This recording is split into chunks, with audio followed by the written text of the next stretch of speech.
Hola, soy yo, Vicky, otra vez. ¿Te gusta mi sombrero? Do you like my hat? Or I think they call it a gorro or a gorra. I just thought it made me look a bit more like a teacher.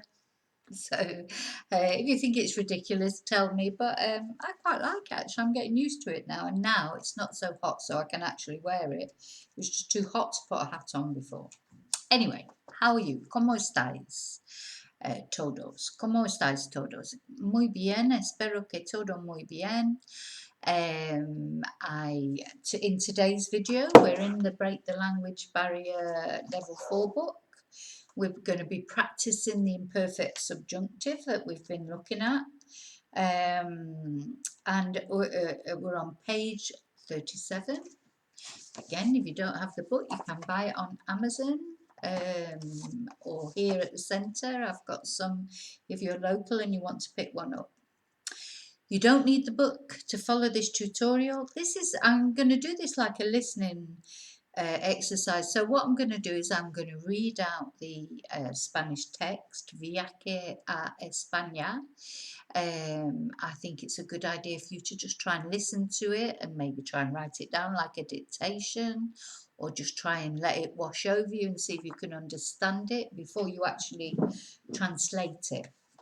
If you have the book, but even if you don't, because I'm going to put it in the description box, of course, what you'll be doing, what you should do to translate it thoroughly is pick out the verbs, as I know you all love doing. And then, I mean, it's quite what I've said to do in the book is to finish off the story, because it sort of cuts off at the end where you don't know what happens to him. So yeah, it's just a practice, and if you want to do that and send it to me for correction, I'm quite happy to do that. So I'm going to read the story as it stands in the text, okay? If I can read it with my terrible eyesight, but I will try my best. So it's called Viaje a España. El viaje desde Londres hasta Madrid es muy largo. Al menos, let me just turn my light around a bit, because otherwise I'll be reading it out wrong all the time. Okay, el viaje desde Londres hasta Madrid es muy largo, al menos que lo hagas en avión. En tren y barco dura más de 35 horas. Entonces, cuando llegué en el tren a la estación del Norte de Madrid, estaba muy cansado. Now, I'm going to try and read it not too quickly, obviously, in case some of you are actually trying to write it down, but not too slowly either. Obviously, if you're watching it on the video, you can stop and rewind it a little bit and listen to it again. So, yeah, I'm going to try and read it. I don't want to read it so fast that you think, oh my God, I don't understand any of it. But also, it's good to sort of read it a bit faster than perhaps normally that I might in class if I was doing a dictation. So, siempre lo encuentro difícil dormirme en el tren.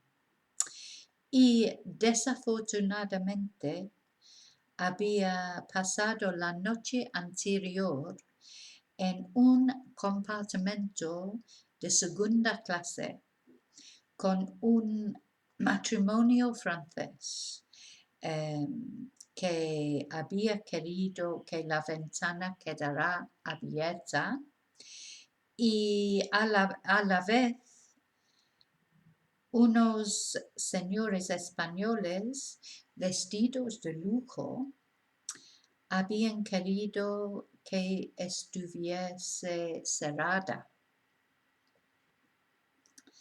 Resultaron muchas discusiones mientras yo intenté dormir sin éxito. Visitaba España por primera vez y mis jefes mis jefes me habían mandado sin aviso previo. Entonces no había tenido tiempo para de reservar una habitación en un hotel. Ni tenía ninguna dirección que pudiera ayudarme y empecé a preocuparme. No quería que llegara la noche sin sitio para acostarme y empecé a preocuparme.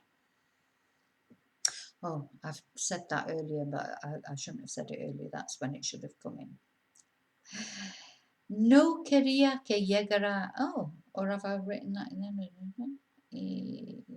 Sí. Right, sorry. So, empecé a preocuparme. No quería que llegara la noche sin sitio para acostarme. So I've already read that out. Y ya eran las 5 de la tarde.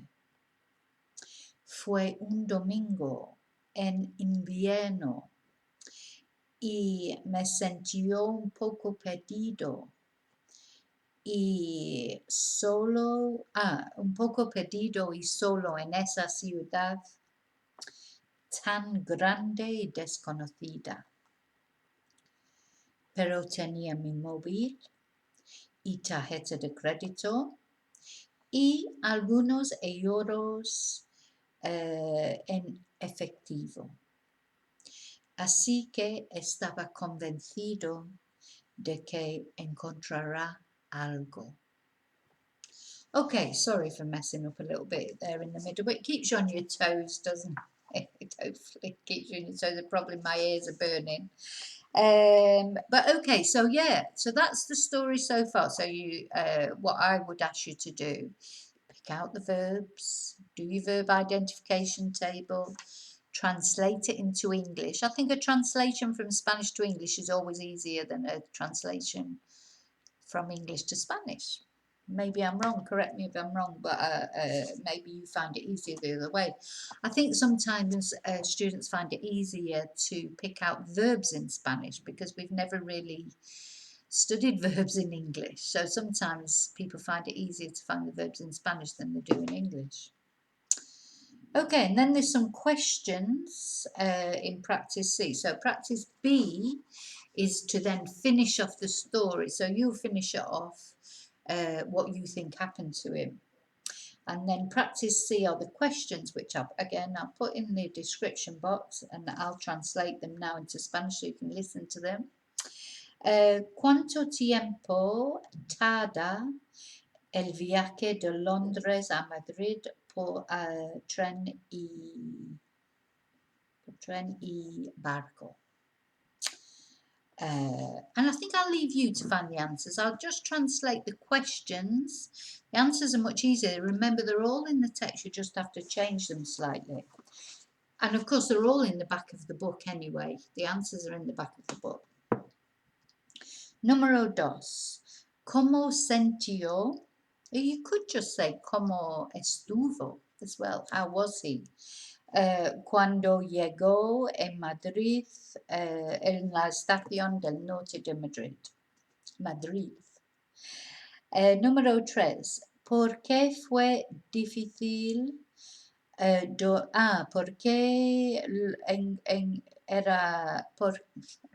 ¿Por qué fue difícil dormir la noche anterior? Número 4. ¿Por qué no había tenido tiempo para reservar una habitación? Número 5. ¿Qué no quería? Número 6. ¿Qué hora era? Or fue. You could get away with fue as well. ¿Y qué día fue? Or era. Fue is better with the day. It's just with the time they tend to use the imperfect a bit more. But anyway, either is okay. But not with number 7. ¿Qué día fue? ¿Qué estación del año fue? ¿Cómo sintió?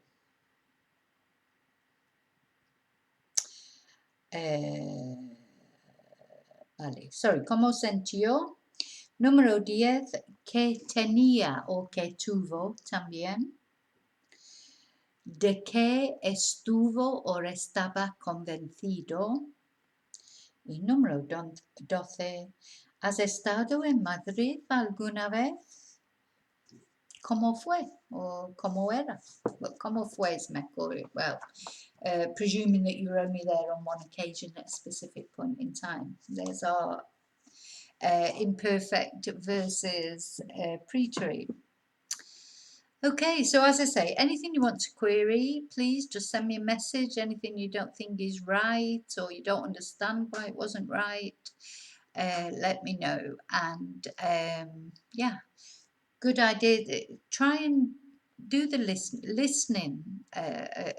Presumably at the point you're at, if you're here in level 4, probably what you're finding most difficult at the moment, apart from the subjunctive, which at the end of the day is really a grammar to perfect Spanish. You can cope without, you probably what you're finding hardest at the moment, or which I think is typical, is listening, speaking, trying to get out there, practice it with Spanish people. You know, to be perfectly honest, a lot of Spanish people, you know, when they're talking, depending on what area they're from, they're probably not speaking like I'm speaking. When I'm speaking to you in Spanish, obviously I'm speaking more slowly. I'm enunciating the words more because of years of just doing that. You know, and I do that in English as well now because Spanish people have said to me the same thing. Oh, I can understand what you're saying, but it's just the way I speak now because of years of teaching. Not everybody speaks like that. Not everybody enunciates their words, as you know, in whatever language. So the way around that is again, listen as much as possible. Anything, you can put the radio on in the background. Doesn't matter if you're listening to someone Spanish speaking Spanish. It doesn't matter what nationality they are. It doesn't matter which part of Spain they come from. It doesn't matter if they're from South America. Anything that you're listening to, you're tuning in, and any accent, you know, and as I think you all know, where I live here in San Miguel de Salinas, next to Murcia, is notorious for having the hardest accent to understand, and it is difficult, you know, and if you can understand Spanish here, I think you can understand Spanish anywhere. But yes, if you are unfortunately having that problem, good idea is to go somewhere for the day. Go to Valencia for the day. Go to Granada for a weekend. Go to Madrid and hear Spanish as it should be spoken, rather than maybe as it is spoken sometimes in this area, which isn't always good. And that will give you more confidence. And I have had students that have done that and said, oh, you know, I went to Granada for the weekend and I felt like someone had taken earmuffs off me because suddenly I could actually understand what people were saying. So yeah, when you don't understand someone, it's not always you, sometimes it is them.